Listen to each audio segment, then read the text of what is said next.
joining the Home and Finance Show, where we're going to be talking about credit today. Credit is a big deal. Many years ago, we didn't have access to our scores. We didn't even know what a score was. We didn't have access to our reports. We didn't know what was being reported. I mean, it really was what they would call a hot mess. Well, today, credit scores are important and they're everywhere. They're online, they're on your bank statements, they're on your credit card statements.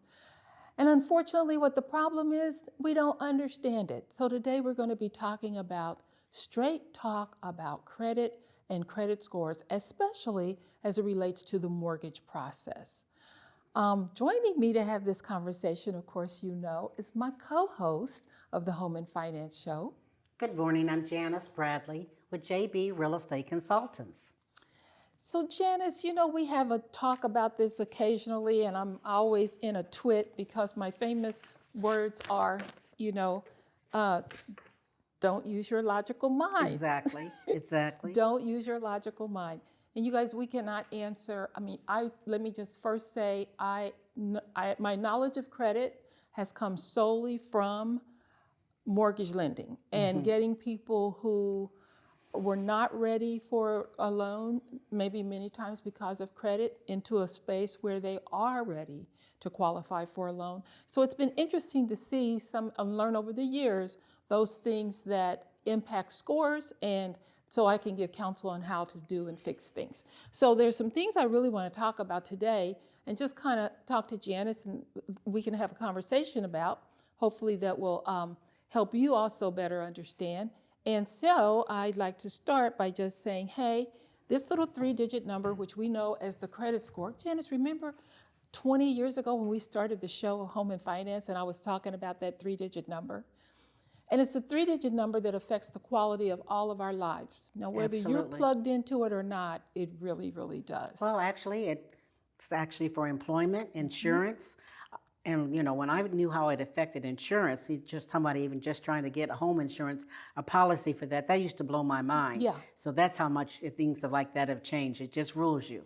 But I like the fact, Diana, when you talk about credit or credit report, I think it's very helpful the way you have someone just look at it as as a report card. Yes. It's like your financial report card. And it's important. Now maybe when we were in school, sometimes we didn't want to look at our report cards, you know, and now, hey, you got to look at this financial report card, otherwise you'll be in trouble. And so, great point, Janice. Essentially what a credit report is, it is a record of how you're paying your bills. Now, not everyone you're paying, especially like utility companies and maybe a landlord or rent payments, those are not on the credit report, but it tends to reflect the accounts where you borrowed money, like for a car or for a loan, maybe a personal loan, a credit card, a school loan, and how you make payments. And basically, what the credit report is saying is, hey, I am honoring the commitment that I made in that I said I would make a monthly payment within, you know, so many days of receiving my bill, never being 30 days late. And staying within my boundaries. If you've got a credit card and the limit's $1,000, you want to stay under that. And so basically the credit report is reflecting whether or not you've done that or not. Unfortunately, it also picks up accounts that would not normally report on a credit report, but will report on a credit report if you don't pay them. The number one account is cable. Okay. Cable. A lot of folks don't realize, hey, if you do not pay the cable company or you don't return the equipment, I promise you it's just a matter of time before that account is going to be on your credit report. It will destroy your little 3-digit number. Wow. And so anyway, what we want to talk to you about today are just some things to know about credit. We can't cover everything. I do mortgage finance, and so I'm concerned about things that I encounter on a regular basis when it comes to credit. And Janice, I would invite you also to help me with this discussion. Okay. So the first thing I want you to know is there is no one credit score. And I have to say that because, again, I'm talking to folks pulling hundreds of credit reports a month. And people will call up and they're just dealing with the information they have, which many times is offline. And they will say, my credit score is X. And they say it assuredly, confidently. As soon as they say that, my heart drops to my toes because I'm like, I'm getting ready to pull this credit report, and the score I'm going to get back is going to be something completely different. And the higher number they have, the lower number I'm going to get. And no one wants to be in that situation. Exactly. And then what comes behind that is, but I'm getting this, and why is it different, and all of that good stuff. Well, just let me make it a short. The Equifax, TransUnion, and Experian are the three credit bureaus that we're most familiar with. And they have a lot of different scoring models, lots of different scoring models. There could be other companies out there with scoring models. I don't know. That's not my area of expertise. The part I can tell you is there are tons of scoring models. I would almost venture to say there's hundreds of scoring models. The one that is used with Credit Karma is called VantageScore, VANTAGE. That is a whole different type of scoring model than the scoring models used by banks. And that's the number one reason why the score on a Credit Karma is going to be different than the score your lender is going to give you. We're not working with the same data. A score is derived through an equation, and there's different we know from school, an equation includes different factors, and so we don't know what that mix is. That's proprietary information, but it does produce this 3-digit number. So there is no one score, and that's just important for you guys to know that. And it's kind of sort of like iPhones, the versions of iPhones and Android phones, Samsung and all of that. There's all different types of, Samsung 1, 2, 3, 4, iPhone. That is similar. It's very similar. So think of it like that. Diana, let me ask you a quick question. Yes. That when you made the comment with Credit Karma and places like that. So since the lenders use a completely different type of scoring system, is there any kind of disclaimer are you aware of that might be on Credit Karma's and the other ones? Because again, our clients think that what is gospel, what with Credit Karma and the other credit or whatever, they think that's gospel. Right. So are you aware if there's any kind of disclaimer? And you know what? If they don't, they should have.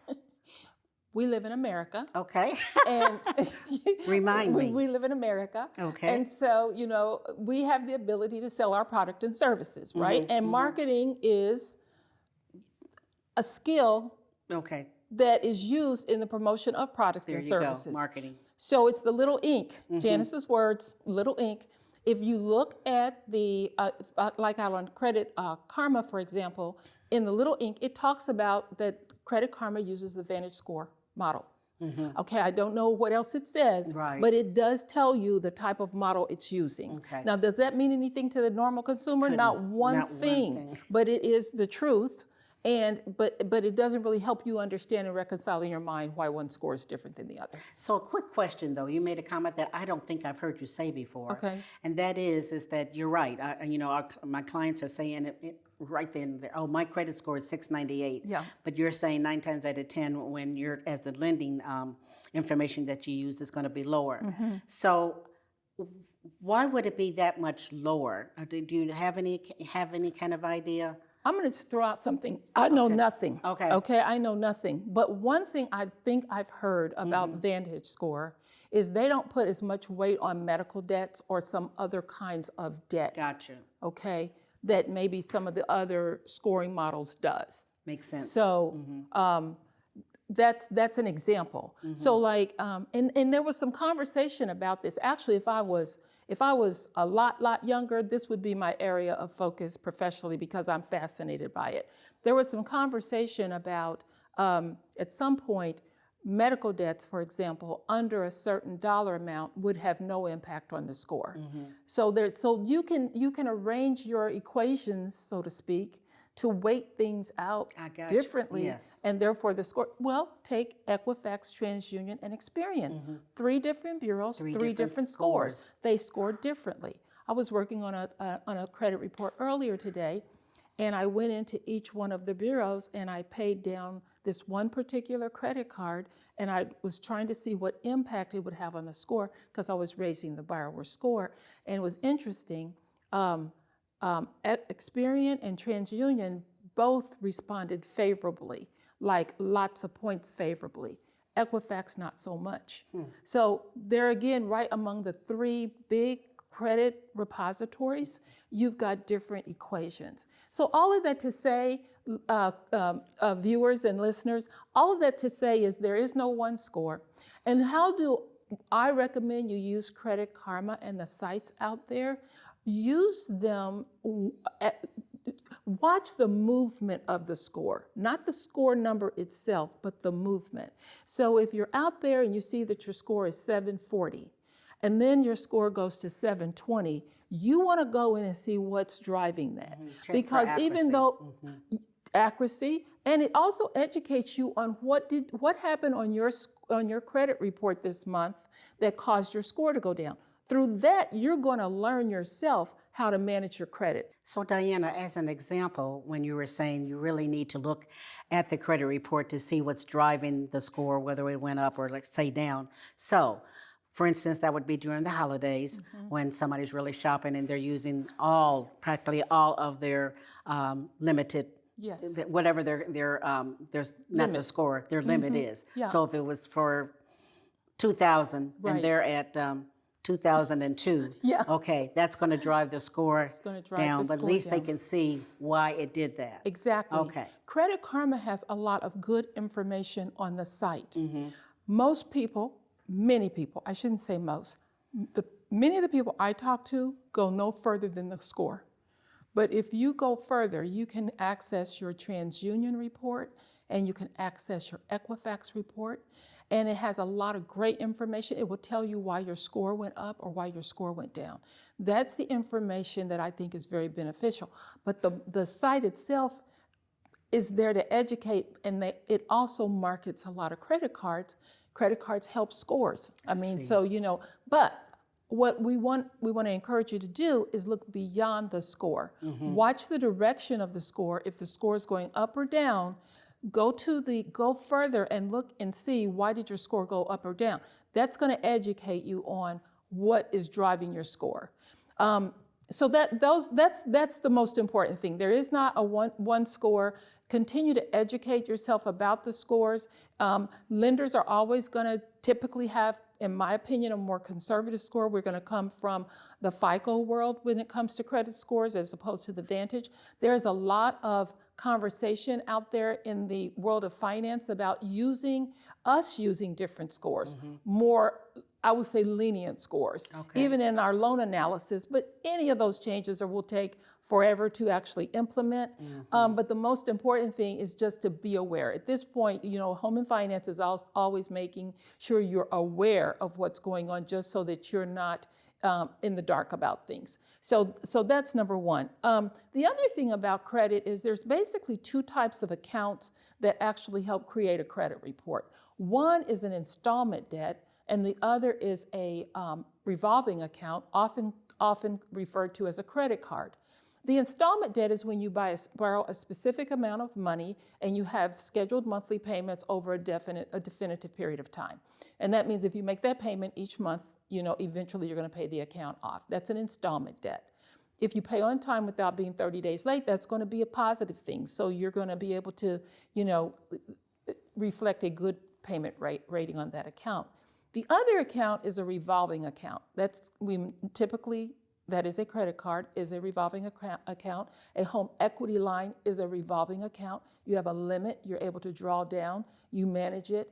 Those two accounts track behavior. They not only are revolving accounts, it shows in the scoring process, they're looking at how you use those accounts. And when it comes to a credit card, they're looking at, in the scoring model, they're looking at what we call the utilization ratio. So for example, if you do have a $500 credit card, if you use $495, in our logical mind, we're stayed within our limit, we're paying on time, why don't we have a great score? With the credit card, one of the other factors is how much of the credit limit are you using? The higher the utilization ratio, the lower your credit score. So my advice pretty much all day long, every single day, I'm telling someone, pay your credit card down to $10, wait until the statement comes in, pay that $10 and charge another $10. Now, this is in the world of mortgage finance that tends to drive the score up the highest. But keep in mind, if your credit report history consists only of an installment debt, let's say that's a vehicle, and you have no credit card, 9 times out of 100, you're not going to have a high score. High score. And you're not, because you're missing a very important credit reference out of your credit history. You're not showing how you manage a revolving account. So you need to add one by opening a credit card. It makes no difference what the limit is, at least my experience. It can be a $200 limit, just charge $10. Show that you have the discipline to use that credit card in a wise way. Our logical mind says, I'm using my credit card in a wise way if I stay within my limit and pay on time. Right. In the world of credit report, credit score speak, not so. So again, Home and Finance is giving it to you straight. May not like it, but this is the way it is. And I know oftentimes we're in a situation where our clients want to qualify for down payment assistance. And with that said, there is a certain score that needs how they'll have to qualify. Right. So what you're also sharing that you can advise them is possibly get a credit card if they haven't. Right. And that's usually if they haven't had one. Would I be safe in saying that or not? Right. If they may have had one, some people have a bad experience. Okay. So they may not have used a credit card, or it may not be open. Say it could have been last used in 2008. At that point, it's no longer really factoring into the score, Right. Because it's so old. So yes, definitely, you want an active account. You don't have to be. And we're talking now for mortgages. We're kind of giving you some good information that applies overall to credit, but really specifically for mortgages, because we're making a decision around finance. Exactly. It's very, very important that we have an idea of how you manage your debts. And we do depend on the credit score and the credit profile to make that determination. So Diana, do you find that you may have to use that also if a person has credit cards already? No. Okay. Opening Yes. a card, no. If someone has credit cards already, the counsel is typically pay it down. Pay it down.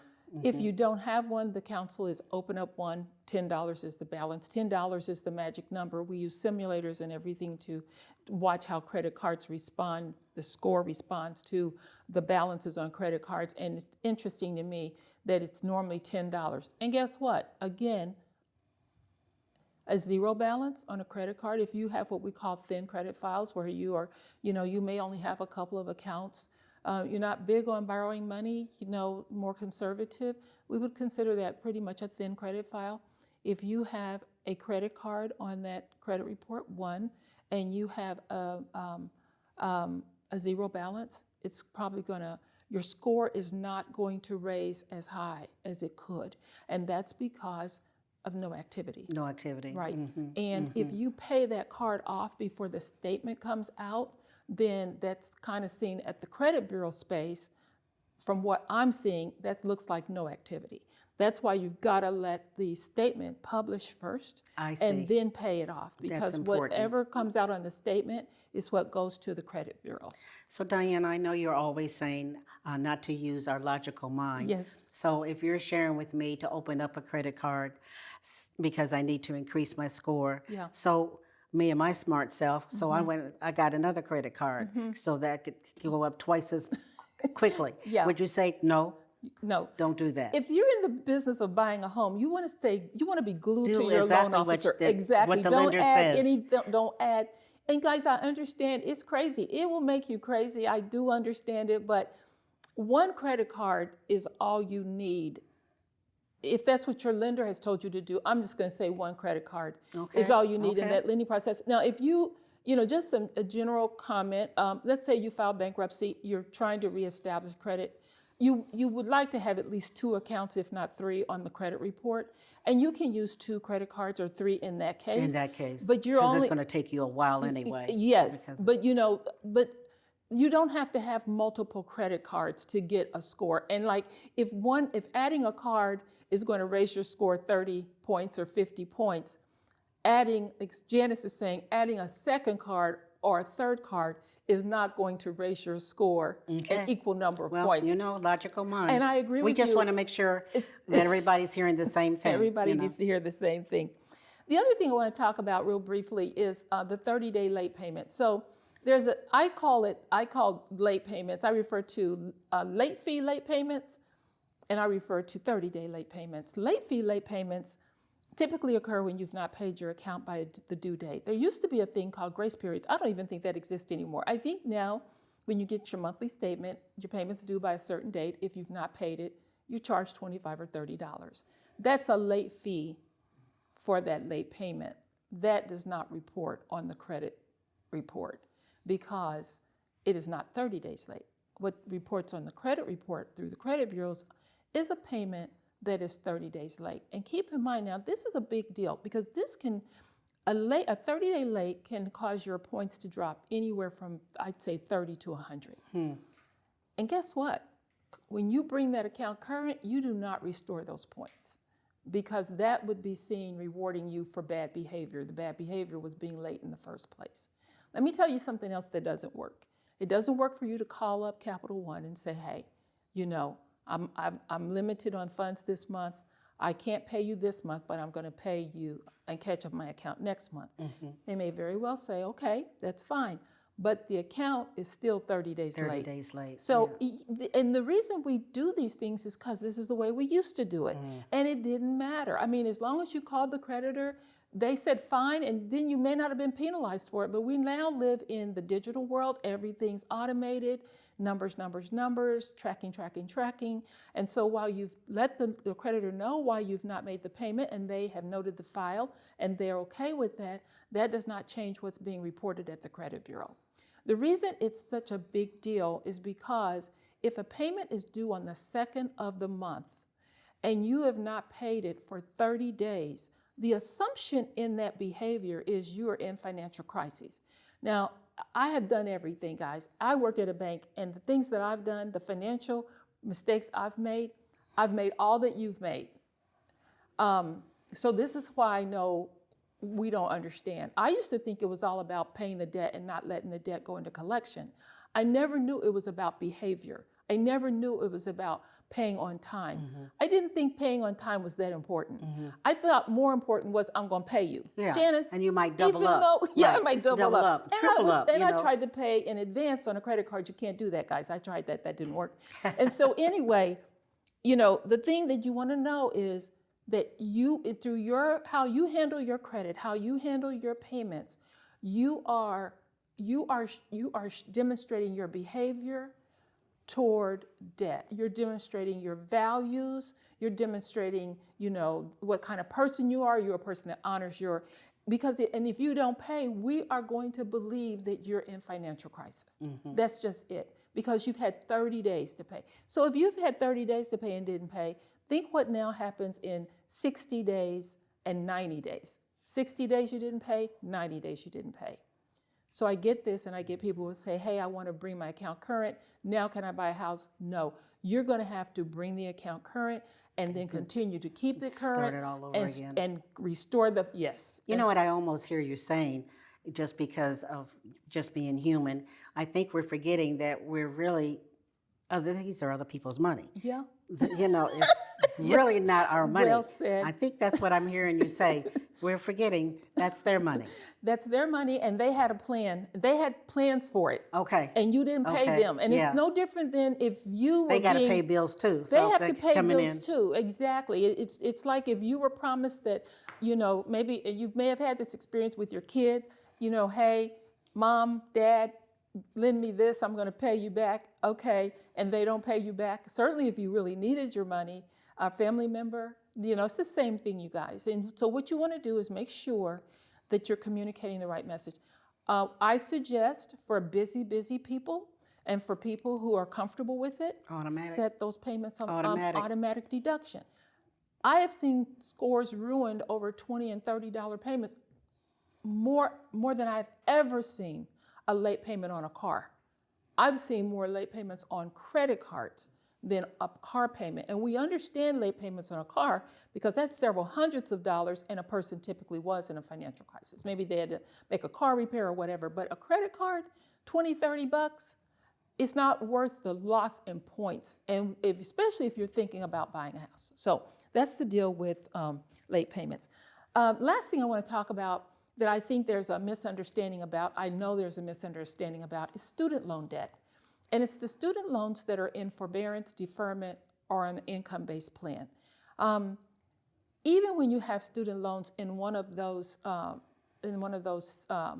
statuses, it is important that if you have a renewal date, if you have a date where you need to have paperwork submitted to have your income-based plan reconsidered for a payment, or have your deferment extended, or your forbearance renewed, or any of that, if you do not submit your paperwork on time to have that done, then you are in default, and it's going to appear late on your credit report, period. So my advice is that you want to make sure you note on your calendars, your reminders, whatever you use, that if you're under any of these plans, the date that you need to have paperwork submitted. Call your student loan servicer, ask them about it, because I've seen also more scores ruined by deferred student loans, or student loans that are in income-based plans, where now they're in default because the paperwork wasn't submitted. Our logical mind might tell us, for years I have done this, and the school has just renewed or extended my deferment, or my forbearance, or my income base. But it's been a transition over the past, I'm going to say 7 to 8 years, it seems, where it used to be, if they were reported late, if you could show that you were in deferment and blah, blah, this and whatever, they would remove it. Not any longer. They are out there, guys, and they will not remove it. So these are ways that you can actually, create problems for yourself. And those are the things I wanted to just cover with you today, that I would like for you to know there's not one score. There's 2 types of accounts that establish your credit a report, and that 30-day lates can be detrimental, and student loan debts must be paid on time. Fantastic. That's why we say straight talk about credit. Well, listening audience, we hope you've enjoyed this information, and we are looking forward to speaking with you the next time from the Home and Finance Show. Have a great day.